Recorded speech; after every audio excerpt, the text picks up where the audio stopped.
Hello again, and welcome back to Badgerhold, which we left at day 100 shortly after the birth of a baby named Badger during an attack by House Hess.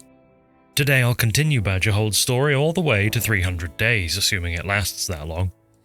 If it does, we'll see Camcol continue his journey to becoming the Rim's premier lightning wizard, and watch little Badger grow up and blossom to be the future of the colony. If you haven't seen the first video, I suggest you watch that first, but hey, live your life however you like. Who am I to tell you in what order to watch things? Something I had started but didn't mention before is that we're building a medieval hot tub over a geothermal vent up here, which will provide the colonists with a brief respite from the harsh realities of their squalid lives. Once they've finally built it, anyway. The main focus at the moment is on researching higher tech arms and armor. Currently that means plate armor, but soon enough it will include more advanced weaponry, or at least, I hope so.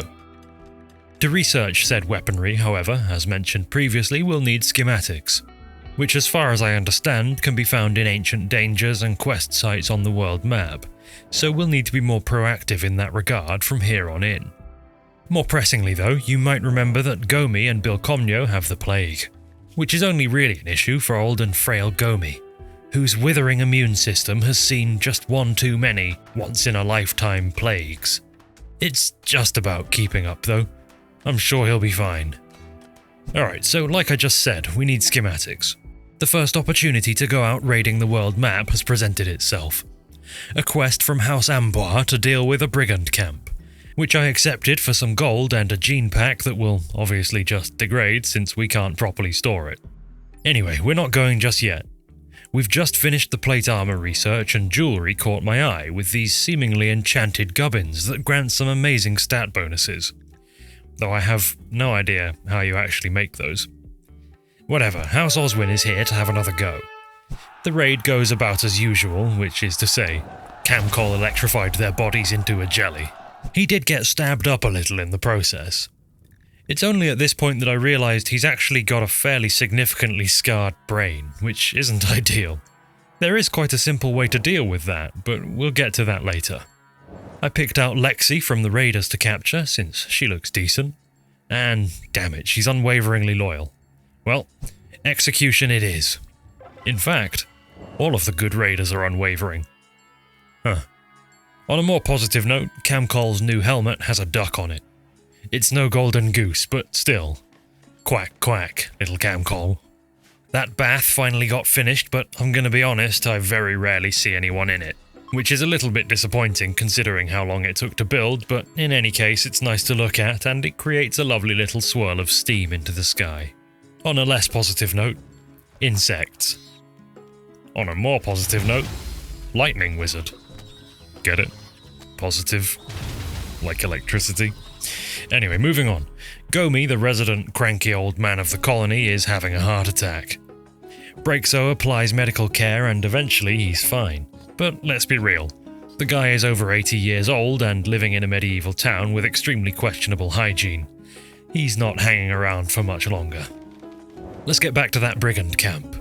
I sent Camcol and Varea. It looks like there's about 5 or 6 poorly armed defenders, so you can imagine how that went for them. You don't have to imagine, I'm showing you it right now, but you can still imagine if you want. There's nothing fancy to loot here, just a load of hats. So they have a quick rest before heading home. While I was gone, something bled all over the entrance to the base. I have no idea what or when, but thought it was worth mentioning nonetheless. The biannual colony de-junking is upon us now, as a weaponsmith's caravan has arrived to buy all of our garbage and loot. Very good. Look at little baby Badger just being a baby over here. How very cute. I'm sure there are no untold horrors waiting for her in the future. Anyway, that jewellery research has finished, so let's build a little room onto the back of the smithy to house a jeweller's table. But a raid from the dynasty of Nala have arrived now. It's not a particularly scary one, and after beating a few of them up, the rest has fled as usual. Normally that's fine, but I'm not letting Glaucius here get away with his shiny gold armour. He's a psychically dull psychopath, which could actually be useful, so into the dungeon he goes. For now though, we need to dig quite a lot more graves. A little while later, some sheep show up to join the colony, and despite the fact that we can barely feed the herd we already have, they're staying because it's cozy. Something else that's somehow becoming cozy is Neanderthal raids. They're just so unarmored and flammable. Wait, why is the screen shaking? Oh shit, they're smashing the walls down. They're also yelling something about liking and subscribing. You'd best just do what they say, or they'll come and have their Neanderthal way with you while you're asleep tonight. Alright, okay, fine. They're smarter than they look, but they're still not wearing any armor, and they're still quite flammable. They did, however, before being set on fire and cut to death, manage to mash off Glaucius's arm. Nice one, guys. Thanks for that. Alright, let's have a party. It's that time of the month. We didn't get a free colonist this time, just a mood boost. You know what else is a good mood boost for the colony? Grilling up some sausages. Oh yeah, buddy. Apparently they're veggie, which is fair enough, but I'm pretty sure they're made of, well, you know, farm animals, but whatever you say. They make people happier and work faster, either way. I reckon it's probably time to just start flinging carpets all over the place now, because comfy-footed colonists are happy colonists. So, speaking of farm animals, they're rather hungry, and I don't know that I have a quick solution to this problem. Obviously I can just plant more hay, but that's gonna take a little while. So, I'm just gonna let them sort it out amongst themselves. Honestly, I'm not too upset by Chick 95 starving to death. Anyway, look at those lovely carpets in the dining hall. They're so lovely that they've attracted another lindworm to the area. Unusually, I just left this one to its own devices and it left the map. Whatever. It's time to clean up the palisades here, as some of them have become redundant. And we're going to need to expand outwards again pretty soon in service of a good number of things. Housing for colonists, feeding the animals, etc, etc. You get the idea, we need more space. But look at that, more Neanderthals. So, more lightning and swords. We never seem to find anyone worth converting amongst the wounded from Neanderthal raids, which is always a shame as I quite like them as a xenotype. Well, maybe we'll find someone from the Anus Empire, who are taking a considerably more complex approach and breaking in through the walls, which makes the fighting a lot more of a mess. More people get at each other. There are more one-on-one scraps taking place.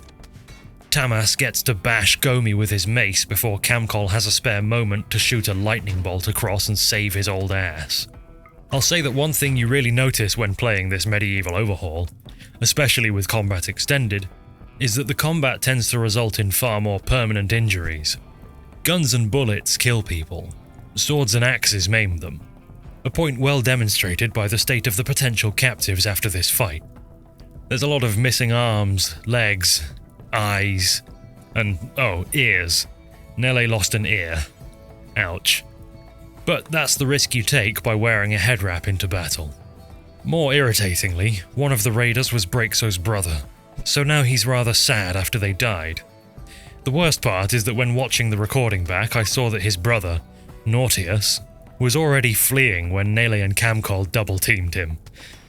Okay, sorry Braixo, that one's on me. So to cheer him and Gomi up, let's execute Glaucius, who's not all that useful to us anymore with a missing arm.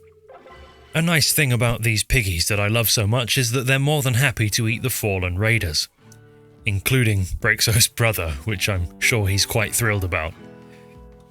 Now, I don't know exactly how Maynard the medieval storyteller works, but even at this point with 7 colonists, more are falling from the sky. This time it's a genie named Delilah. The xenotype kind, not the golden lamp kind. That's neat, and we'll happily take the time to convert and recruit her. But we've got quite a lot of corpses to process here, which makes it very handy that we get this psychic soothe, followed immediately by a party.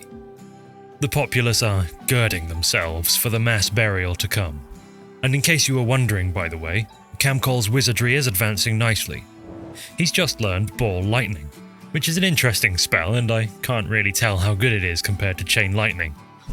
Perhaps we'll find out, because here's a raid. House Oswin. Those cheeky buggers are breaking into our walls over here. That's okay though. I've yet to find a problem that Camcol can't solve with lightning. Another small group tried to run through the trap hallway and, well, you know how that one goes. But the third and final group decided to take a truly insane route, through an ancient danger. Which turns out to just be a small group of insects standing around some cryptosleep caskets. So I let the insects kill the nerds from House Oswin before finishing off the insects in the only way I know how. Before running in for the sweet, sweet loot. Ooh. A Zeus hammer. Fearbender. Which has the traits Psi-meditative, very good, and Mad Wailing, very bad. If we're being honest though, this hammer could have had a trait that makes your genitals fall off and I'd still have told Camcol to equip it. I mean, come on, he's a lightning wizard and now he's got a Zeus hammer. You know, Zeus, the lightning-throwing one. In the hermetic crate we find a charge rifle, which is a funny thing to own, but obviously we can't make any ammo for it. And, balls, the caskets have opened. Presumably because a dying insect set one of them on fire. Mind you, they've probably got some ammo for the charge rifle. Quick, Camcol, get 'em while they're vomiting. Most of the rest of them are dying to the fire in there, including Purple Human. Thanos? Whatever. Camcol finishes them off and now we have some charge weaponry with ammunition, which I'm going to set aside for now.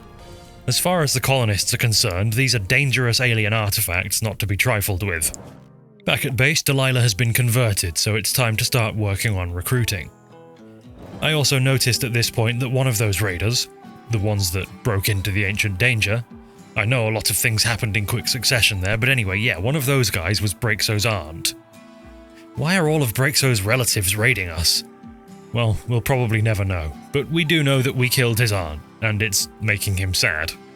We learn of some castle ruins nearby, which we'll have to send someone to eventually in search of loot, but for now we've got a small situation. The prisoners are fighting, because of course we have two right now, Dan and Delilah. Dan is far more expendable than Delilah the genie, so he needs to be careful, or he's going to end up being the subject of a public execution to cheer up Braixo after another of his family reunions goes wrong. Anyway, they're fine. They got it out of their systems without killing each other, unlike this cougar who tried and failed to hunt Camcol. Silly cougar. Hawanako will just buck you off. Camcol will electrify you and then send you to Bilcomnio to be turned into sausages. Despite the sausages, everyone's a little bit grumpy now, so let's explore our options. Firstly, we can hold a conversion ritual for Dan, and obviously that's something we want to be doing anyway, just to, convert him, but it also boosts everyone's mood a little, assuming it's successful. Next, we can have another High Jubilee, which this time also results in Ali joining. They're an 11-year-old Neanderthal with slow learning and gourmand, which is questionable, but whatever. Badgerhold needs a cleaner and it just got one. Despite all of our efforts though, Gomi is still an angry old man. Angry enough to go on an insulting spree. A very slow-moving insulting spree, mind you. Old man yells at colonists type energy. So it's probably time for some food variety then. In the form of a cheese press, which makes cheese. And fruit juice, but I'm more interested in the cheese personally. So is Braixo, because the steady dying of all of his relatives has finally sent him off the edge and now he's on a food binge. That's okay, I get it. Things are a little rough here, but it'll get better. So whilst things are rough at home, let's send Camcol and Braixo to those ruins. Whilst they're on their way, an impid named Retzroz crash-landed, and I can never quite bring myself to recruit impids, because they're genetically grumpy pyromaniacs, it's just not for me. Alright, so it's been 40 days now, which makes it day 140. Things have been moving a little slowly so far, but there's expansion underway both in terms of construction and population. Anyway, Camcol and Braixo have arrived, only to be ambushed by iguanas. Right. Once they've been dealt with, we also need to put down these death stingers before we can reform the caravan, taking with us a big heap of gold and silver, as well as a heavy crossbow, but still no schematics. Back at base, the animal starvation continues. I'm sure there are a million ways I could have dealt with this problem more quickly than just planting a load of hay, grass and waiting, but I kind of just like the natural selection style solution for herd management anyway. Now then, look at this. Little Badger has become a child and will spend the next decade or so running around cleaning up the place and hauling. A war trader has come along at the same time, so let's pick up some Tyrian kid clothing, cause why not? There's not much else to buy from traders in this overhaul, or at least that's been my experience. They serve largely as somewhere to put all of my junk from raiders. Delilah finally joins the gang just in time to see a horde of manhunting elephants charging full pelt at the gates. Just the same as ever, it's not that hard to deal with them though, thanks to Camcol's light... Oh. One of them mashed off his left arm with its tusk. Okay, well, he still seems to be able to use his Zeus hammer one-handed, so I guess he's a one-armed lightning wizard now. Unless... we need a second Psycaster for magic's most foul. But for now, the one-armed Camcol will demonstrate that he doesn't need both arms. We got a quest to go clear these ruins, so I sent Camcol and Nele. But Nele is really just there to hold Camcol's stuff and patch up any wounds he takes, since he's incapable of doctoring. Once they've finished up and are headed home, Dan has decided to once again make me question how badly I really want to recruit him by going berserk in his cell. We'll just repair through it though, rather than giving him a smack. I have a really bad track record of accidentally beheading grumpy prisoners, and I actually really would like more colonists right now. What I absolutely don't need is more animals though. So when a group of goats wandered in, their death warrants were signed immediately. As homely as it would be to have yet another species in the herd, we just can't feed them. Which is partly why I had Camcol learn the Chronopath tree. I want him to have some more kind of spammable psycasts to help around the base and waste his psi juice on. With another level or two, this tree will allow him to, once a day, grow a patch of crops to completion. Wow. Anyway, Braixo and Delilah became lovers, which is very handy. It'll take them a while to actually marry, but just being lovers will go a long way to help counteract all of Braixo's familial deaths. Also, Ali is an adult now. I got 3 trait options, all of which were great. Steadfast, beautiful, and psychic hypersensitivity. But now that I'm after a second Psycaster, I'm obviously going with hypersensitivity because I think that having a psychic Neanderthal would be hilarious. And hey, Nele's pregnant again. She's got them birthing hips and she's not afraid to use them. Very good. Badgerhold's future lies with the children, but also with recruited prisoners. Dan has finally been turned to our cause, so it's actually starting to feel a bit busy around Badgerhold now. Another ancient complex has been found right next to the colony. We'll send Camcol and our lead to go check it out. Upon breaking in, the security carpets light themselves on fire and trigger an infestation. But as we've learned many times now, insects don't do well with chain lightning, so this isn't a huge problem. Now, after Ali tends to Camcol's small stab wounds, they can continue. But first, a huge problem. The Anus Empire is taking this once-in-a-lifetime opportunity to attack Badgerhold without being subjected to 1,000,000 of Camcol's magical vaults. Now might be a good time to break out the alien weaponry. Braixo, get naked and begin your arming ritual. Yes, he does need to be completely nude in order to use the charge LMG. Don't question it. Alright, now that you're done, put the weapon down, Braixo, before you kill your own parents with it or something. Anyway, Ali and Camcol are on their way back, and the Anus Empire have once more been put in their place. It's been 160 days since the gang arrived, and we've cleared off all of the available research. Everything else in the medieval tree now requires a schematic, and I've yet to find any. Sad times. Less sad is this new, large rec room that we're building over here to the west, which will house a few game boards. Very good. We've also finally finished this little wall expansion, meaning this palisade can be torn down. I'd like to build a further expansion to support more housing and farmland, but right now a loot trader has shown up. They tend to have the real good stuff, and these guys are no disappointment, with a bionic arm and an Eltex mask. Very nice. We've got heaps of gold to sell, so let's grab both of those. I still plan to make Ali a magical limb growth specialist, but the idea of turning Camcol into Mecha Zeus, mighty terror of Badgerhold, is just too good to refuse. I'm sure we'll see him in action soon, but first, in service of that further expansion I mentioned, we'll need to tear down that ancient danger. Of course, I could have just incorporated it into Badgerhold, but its shape just doesn't really speak to me, so down it comes. And here's the finished rec room, by the way. It's warm, has some weird art, and a Warhammer table. The dream. Something fairly common around these parts are flash storms. Here's one now. And funnily enough, flash storm is also what Camcol likes to be called in bed, but let's not delve too deep into that. There's a mad hare chasing after young Badger, so Camcol has to go and expend a tiny fraction of his almighty power to save her from its fearsome, gnashing teeth. Unfortunately, he couldn't use any of that almighty power to shield himself from a collapsing roof, which mashed in one of his eyeballs whilst he was taking apart that ancient structure.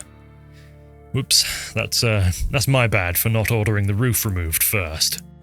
A pair of dare wander in. Bad deer things. We'll see them again in a moment. First, it's time for another High Jubilee, which results in a warrior joining named Hammer, wielding a pickaxe, confusingly. She's greedy, annoyingly, but I can work with that. However, the dare are also greedy. Greedy for Hammer's flesh. Thankfully, we have a mecha Camcol and dare have flammable fur. So do Muffalo, as this group of maddened ones found out in the trap hallway. There's an animal trader hanging around Badgerhold when another lindworm wanders in, and somehow they pissed it off. But to be fair, they're doing a great job, and sure enough, they put it down. So I'll send Breakso out to finish the job and claim the carcass for the colony. From everything I've seen here so far, lindworm aren't actually particularly dangerous.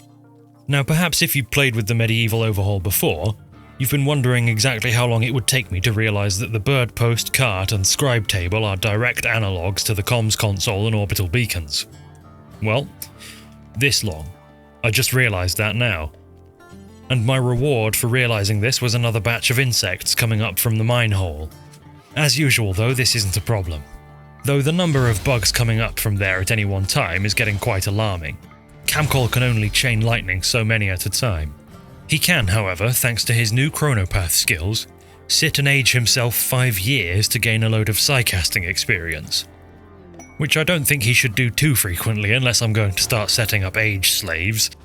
The ultimate psycasting war crime, but yeah, we don't need to get into that right now, because with that level he grabs plant time skip. So, yeah.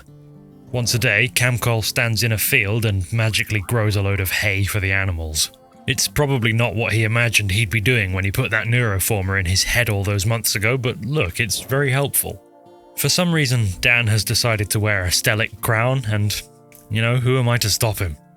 If that makes him feel good, then fine.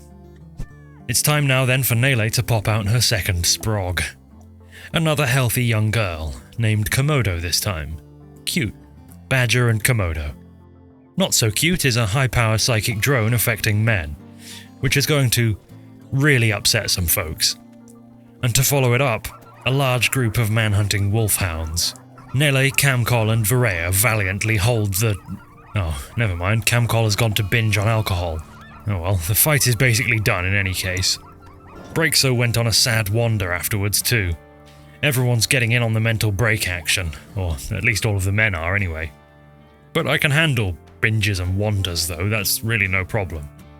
Looking at this enormous pile of rotting dogs, it's probably time to build a crematorium. And whilst we're making it, a Rox, which is basically a giga sheep, self-tames. Very good. There's also a cold snap on the go, which will surely mean that Badger is more than happy to spend the next few days cremating dead dogs. She's just the happiest colonist here right now, so that's why it's her job. A little while later the drone finally ends and people can go sort of mostly back to normal. Mostly because it's -15 out right now.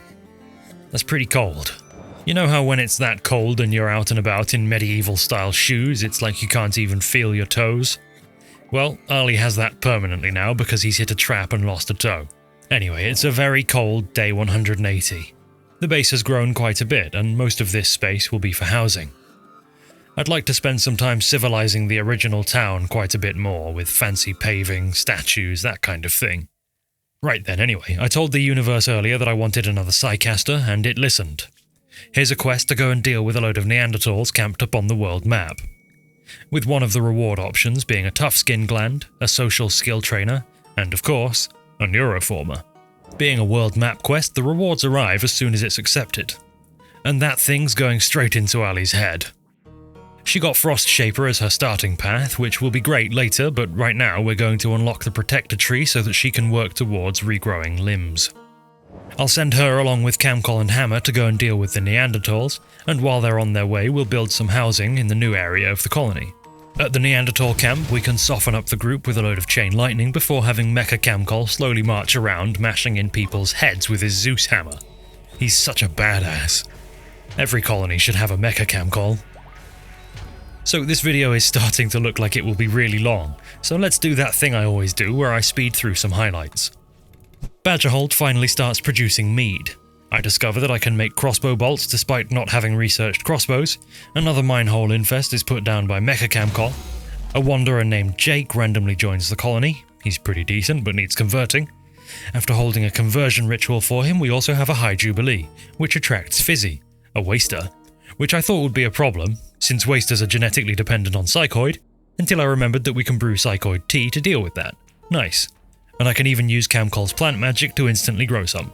A Boomalope self-tamed, so I had to send out Camcol to put it down from a safe distance, then Fizzy finished the conversion job for Jake with some random conversational proselytizing. Good job, Fizzy. An ancient tomb appeared on the map and I sent Ali, Camcol and Bilcomnio to go check it out. There was nothing there, just stone walls. How incredibly lame. Ali finally gets another Psylink level so that now she can cast Word of Healing to give people a temporary 3x healing rate. Very good. Okay, let's slow it back down to normal rate for a while. A load of fennec foxes have arrived to run at the colony. I mean, really, a whole load, like 85 of the things. And I mean, sure, they're just little foxes, but there are so many of them that it takes a very long time to kill them all. Long enough that the combatants start to get lung rot from the corpses. But it's okay, they'll be fine. And Ali can even massively speed up the healing of all the little fox-paw-shaped bruises. Okay, it's day 200. The colony's getting big, and almost everyone has a bedroom now. The last couple are just under construction right now. And the basic flagstone paving is spreading outwards from the centre. I do wish I hadn't used sandstone because it sort of just looks like slightly purple dirt, but here we are, it's too late to go back now. Back down at ground level, more bugs are crawling out of the mines. As usual, this wasn't a real problem, but I think I positioned my fighters too close to the hole and Nele got pretty beat up before Camcol could set all the bugs on fire. And whilst we were fighting that, I noticed that a combat supplier was flying overhead. Weird. Apparently we're receiving comms from a trade ship via Raven? Okay, fair enough. They have some pretty impressive arms and armor that I guess I would like and I can afford, but I'll leave it be for now. The Sky People can keep their shiny goods. It's time for the colony to celebrate Baux's Advent, an annual, I think, celebration which, when fun or better, recharges everyone's psi-focus. But more importantly, it makes everyone forget that they live in abject medieval-style squalor. Alright, admittedly it's not that bad around here anymore, they have carpets and everything. But a lot of folks are still kinda grumpy. Apparently though, the Psi-Focus gain caused Camcol to level up his Psylink.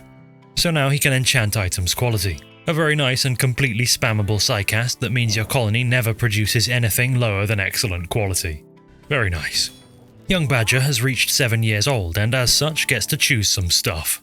We have 3 passions to allocate, which are going in medical, social and cooking, and a trait to choose.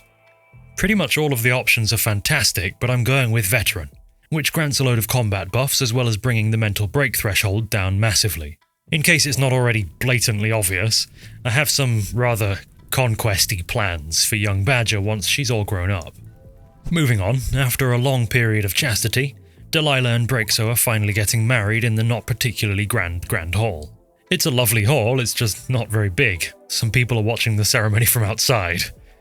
Anyway, you might remember that a while ago, alongside the neuroformer that went into Ali's head, we also got a tough skin gland, which is also now going into Ali, though I can't say precisely where that's installed. Neanderthals are genetically tough, so it can't hurt to have lightly armoured skin as well. Speaking of Ali, our Giga Sheep has the flu, so she'll cast Word of Immunity on it, which increases immunity gain by 3x. That's ridiculously strong. But now we get a high-power female psychic drone, followed by a male Psy-Soothe. Women, I guess. I think that's what the kids would say in this situation anyway. Alright, A raid of slavers have showed up, and hilariously enough, both Varaya's aunt and uncle were among them. I'm not sure why everyone in Badgerhold is related to absolutely terrible people, but here we go. An initial group with their dogs came through the trap hallway before I realised that another group were breaking in through the south wall. This, as you can probably imagine, made the fight a bit of a mess. But it was a mess that we won. Fizzy got hurt badly, but she'll be fine, and she'll heal very quickly in any case, thanks to Ali. At this point, I'm not really actively capturing raiders with the intention of recruiting them, because the population is kind of large enough, but I'll still grab one or two for a good old-fashioned ritual execution every now and then. Okay, let's breeze through some stuff again real quick. We're putting up a large building down in the corner of the base for extra workshop-type stuff. Delilah is pregnant, another pair of dare wander onto the map, Camcol kills the dare. Old Grumpy Gomi has a heart attack and finally dies, the gang has a fun party to celebrate. Then another minehole infestation shows up and is put down. Ali learns to regrow people's limbs and we test it on Dan, who's got a really nasty painful scar. Sure enough, it works. Because you see, despite being called regrow limbs, it actually also basically completely smooths the person over, getting rid of any permanent non-age related issues. It's an incredibly useful psycast. Alright, let's slow it back down again. Huh? What do you mean go back over that Gomi thing? Oh yeah, he had a heart attack and I did try to save him, but if I'm being honest, I had the coffin built well before he stopped breathing. The colony held another lackluster funeral since apparently the gang aren't very good at funerals, and then, like I said, they had a party. Moving on, we're now, in my opinion, slipping towards the late game. We have a cyborg lightning wizard capable of taking on large groups of enemies all by himself, a Neanderthal capable of reforming people's bodies to a near-perfect state with her mind, and a whole load of well-armoured and quite capable, normal combatants. We produce more food than we could possibly hope to eat, our animals are no longer starving, for the most part everyone is happy, and we have a few couples cranking out babies like there's no tomorrow. And it's only day 220. Ali's next victim for body smoothing is Camcol, who can finally have his manky brain sorted out and regrow his crushed eyeball. So I'm sure he's extremely relieved about this whole situation.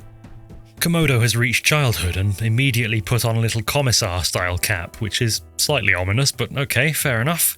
And then a raid of Norse folk shows up, including the most fearsome warrior on the rim, Kristi Enesberg. The defense goes pretty much to plan. Ali and Camcol take some damage, but nothing serious. Enesberger tries to escape, but is chased down and smacked up by Hammer. Whilst poking through the raiders left writhing on the ground, the only one that seemed worth capturing was a Wookiee named Duke. Duke? I'm not really sure how to pronounce it, but being a northerner, I'm leaning towards Duck, as in Aopduk. Anyway, Duck is in the dungeon, and Ali, Jake and Camcol have the plague. I had Ali use Word of Immunity on Jake. Ali has strong immunity being a Neanderthal, and that just leaves Camcol, who'll just have to deal with it on his own, since Ali is all out of psi juice.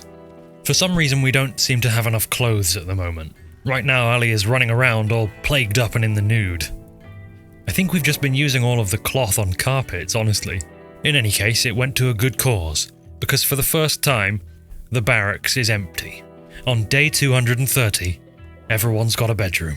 Lovely. Not so lovely is the fact that Jake's body is covered in burns. He must have been struck by a lightning or something. I don't really know. It's weird, but he'll be fine. Anyway, let's have another party. A high jubilee, in fact. Which is fun and once again attracts a colonist. Satoshi Nakamoto, the kind brawler. I have been pretty lucky with these jubilees. There have been some shit ones mixed in there, I just don't actually necessarily tell you about every single one of them. Whatever, over in the smithy, Delilah and Hammer are sweating away making new armour for everyone. This isn't really particularly relevant, I just kind of liked the imagery. Meanwhile, Nelle's gone and gotten pregnant for a third time, and Delilah is having her baby. A boy named Jackal. I like that all the babies are named after animals, it's very thematic. At this point though, I was briefly upset that Camcol's Eltec's mask was starting to degrade. And then I remembered that he's a technomancer, so after learning Mend, nothing in the colony ever degrades now. Great. Sure, it's a little micro-intensive to have him casted on stuff all the time, but I set the chests in his room to only store worn-out armour to make it a little bit easier to keep track of. The colonists have decided now to hold a feast, during which Jake and Hammer become lovers. Presumably she promised to hammer his Jake hole once they're married? Right. Anyway, a boom rat stepped into a trap and set a small portion of the trap hallway on fire. Standard stuff. But then somehow Nele set herself on fire whilst resetting the trap or something? In any case, she got burned up pretty badly, so I had Ali cast Word of Healing on her, and whilst she was at it, we might as well throw in Regrow Limbs, since Nele has been missing that ear for a very long time now, which as the colony's resident trader hasn't been ideal. But moving on from lovely, calm, healing magic, I think it's probably time to start learning this Neanderthal how to sling some icicles. With 180% psi sensitivity, her offensive casts should do rather enormous damage. Alright, Duck the Wookiee has been recruited and now needs a home. It's worth noting at this point that pretty much the whole side of Badgerhold here is fashioned from bones, which isn't necessarily the aesthetic that I set out for initially, but it sure has happened that way. A bulk goods trader is selling an Eltex robe, which will rather nicely complete Camcol's outfit. And, buff his psi sensitivity, but it's really mainly for the look. Our Megasloth friends from way back when I played a gang of dwarves have come to pay Badgerhold a visit now, and it turns out that all the dwarves would have needed to save themselves was a lightning wizard named Camcol. For some reason, they broke down a gate on the west side of the colony rather than facing the traps, but chain lightning works just as well over here as it does in the trap hallway, so we're okay. Ali got pretty beat up, but it's largely just bruises, so it looks a lot worse than it is. Wait, what? Apparently one of them tore off Badger's leg. Wow, that sucks. Is what I'd say if I didn't have a caveman that can magically regrow limbs. Alright, there's another ancient complex on the map, so I'm sending Camcol and Ali to go and do magic all over it, leaving behind a Badgerhold that's now drowning in Megasloth meat. Upon breaking into this room, the Cryptosleep caskets immediately opened and Camcol delivered swift Zeus hammer-shaped justice to one of the sleepers for having the audacity to wake up. The other, understandably angry sleeper now also needs putting down, lest they use that chain shotgun they're brandishing on Camcol's not particularly well-armoured body. And since he was just knocked down and not killed, we'll quickly strip his gear off of him to preserve its clean state. After delving a little deeper into the complex, a load of bugs wake up and need putting down. Then we find two more sleeper pods. One contains Black Eagle, who again Camcol gives no chance to sleep before putting him on the floor, and this one was wearing recon armour. Oh. Whilst Ali is putting that on, Camcol opens the other to find White Turkey. Real creative naming scheme, guys. Anyway, Mr. Turkey was also wearing recon armour. If it weren't for him wearing his Eltex kit, then I'd have Camcol wear that. So instead, we'll bring it home along with all the other loot, which includes a pair of charge pistols and a good bit of ammo for them. Because since we have that rocks now, we can carry quite a bit more stuff on these journeys. When they get home, I figure that Varea should wear the other recon armour since she's pretty much always on the front lines. And for some reason, Nele decided that she wanted to wear a night vision monocular, which I can't imagine makes life easier, but alright, whatever makes you happy. This is the same woman that decided to get so stoned in her third trimester that she couldn't walk anymore, so we're not exactly dealing with human gold here.